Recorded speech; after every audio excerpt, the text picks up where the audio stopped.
This will be my 5th show that I've done on a foreign-born baseball player.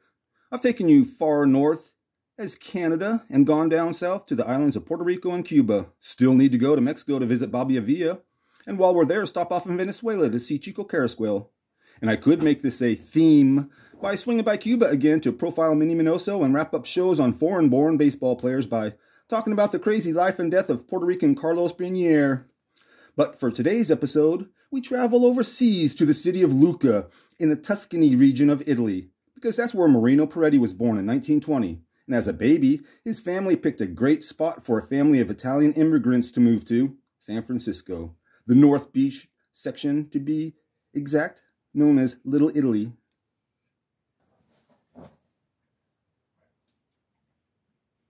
Marino Pieretti's nickname? Chick.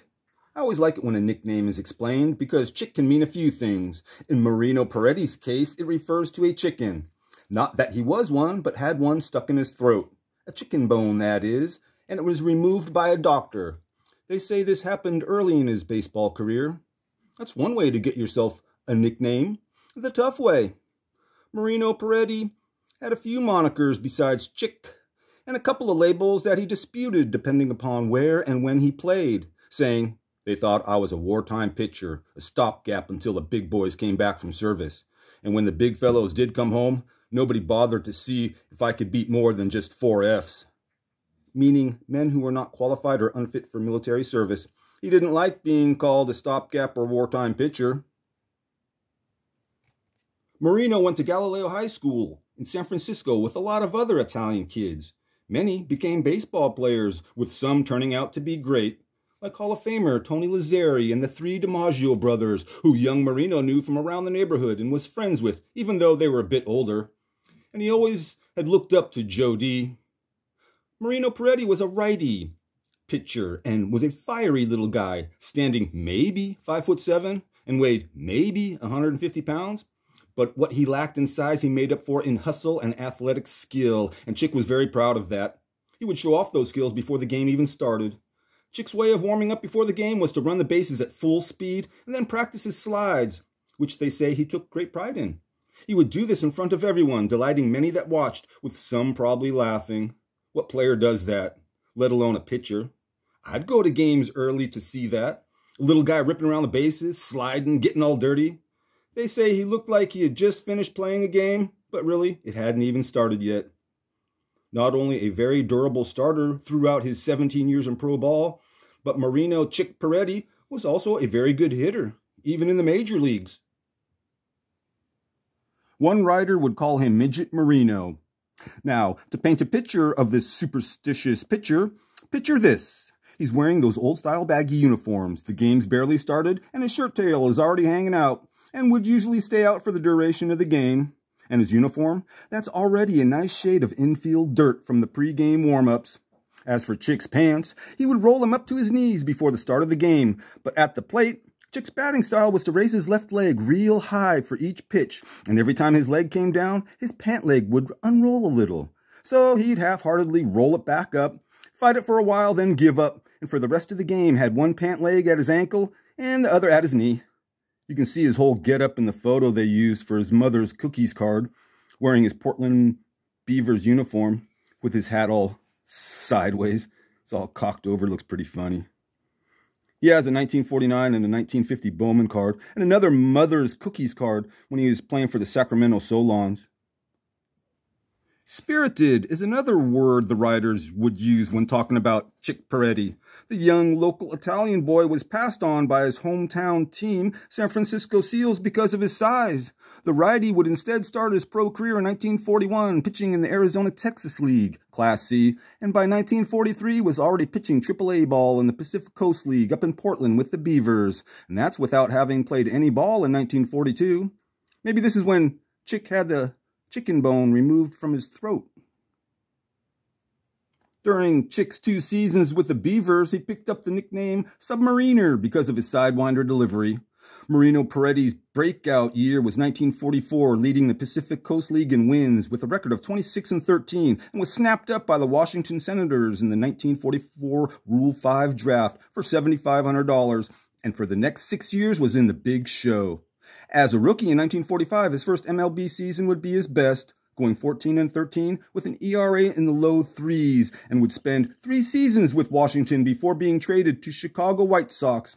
And he was there for a season plus before finishing his time in the majors with the Cleveland Indians in 1950. As a big league pitcher, Marino Chick Pieretti had a record of 30-38. After 6 years of pitching MLB back east, Chick was headed back west for good, spending most of the 1950s in AAA.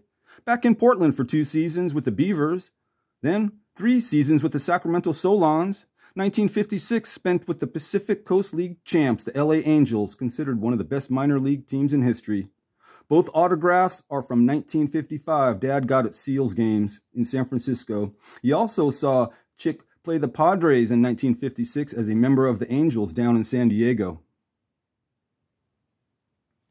Chick's final 2 seasons were in the lower leagues with the Des Moines Bruins, then the Modesto Reds, retiring at the age of 37 with an overall minor league record of 145 wins and 137 losses.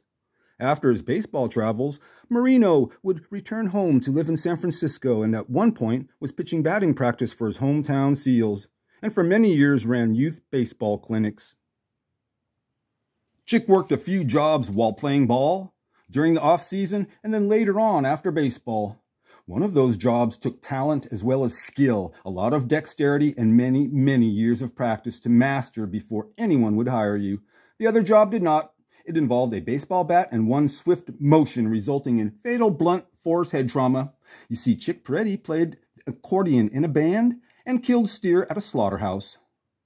I remember many years ago my dad telling me when I was a kid, whenever the town butcher got a steer at his town, there was a big giant black guy whose job it was to kill it.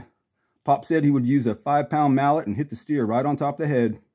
I remember in the 70s we saw movies at school showing us how meat is processed. We saw the cows get electrocuted. Seemed quick and painless, but that's at a huge factory.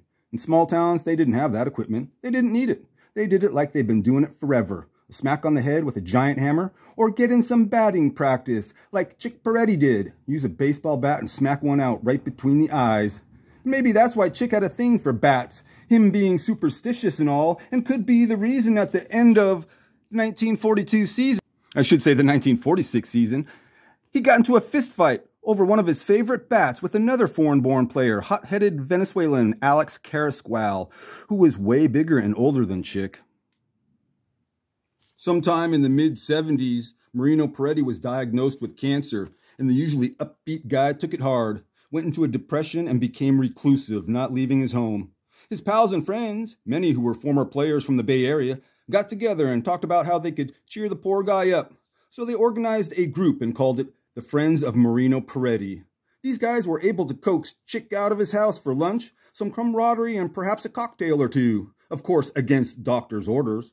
The first get-together was a smash. The luncheon started off with Chick ordering a non-alcoholic beverage.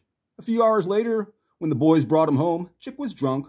But it worked. The fellas cheered him up, and they say his health improved for a while, and he would attend all the get-togethers up until his death at the age of 60 in 1981. And as of 2011, the Friends of Marino Pieretti would still gather every month at their favorite restaurant, get a bite to eat, and have a few drinks, and talk about the good times, old friends, and the many great memories, and how all of that is in the past, and they have to come to the realization that those were the best days of their lives, and how really, back then, that's as good as it was going to get in life. And they have to accept it and continue moving forward despite this. I would usually end my story right there, but I don't want to end the show with tales of death and realization. And you know, old Tommy boy here is a pretty upbeat kind of guy. So I will tell you this, and then I will tell you that. My dad told me a long time ago, don't ever get old. Didn't really get what he meant. How can you not get old? I was in my early 20s, Dad in his early 40s. He was climbing our giant pine tree in front of the house, doing some pruning when he told me this. I was young, not thinking past the next cigarette, and thought it was just something old folks said. As I got older, there were times that it made sense what he told me. And now, 40 years on, I take what he meant as this. Be cool, stay hip, be positive and fluid, not mean and rigid. Be open to the change that's inevitable and keep actively moving forward. That's my take on it. So me, I still ride my skateboard everywhere. Still wear 501 jeans, Dickie gas station jackets, and either my Clark's desert boots or my motorcycle boots. American-made, steel-toed Carolinas. And ever since the early 1980s, I've given myself many mohawks over the decades. I still listen to the Beatles and all good music that most never heard of and will unfortunately never hear. That's what I do to keep from getting old, and it's worked so far. So I told you that. Now I'll tell you this. To wrap up the show and finish with a real cool story and a classy move from the man of the moment, Marino Chick Pieretti. It's June 20th, 1950, and there's a reason more than 57,000 fans are at Cleveland Stadium on this Tuesday night, as the visiting Yankees are in town for 3 games. The attendance for the following day's game was only 16,000 and Thursday's game only 18. But for this game, the majority of the 57,000 plus fans were probably Yankee and true baseball fans that knew the odds are something special is going to happen at this game. Fast forward to the top of the 7th, Chick Pieretti is a pitcher with the Indians and is put into the game. He gets Phil Rizzuto and Joe Collins to pop fly out, but now walking up to the plate is none other than Chick's neighbor from North Beach, the player he looked up to as a youngster and who by now has a couple of nicknames himself, the Yankee Clipper and Joltin' Joe. So as Joe DiMaggio digs in at the plate, Chick is probably taking a deep breath up there on the mound, and even though he's standing up there, elevated on the pitcher's mound, something tells me the guy who's maybe 5'7" is still looking up to the 6'2" batter in more ways than one.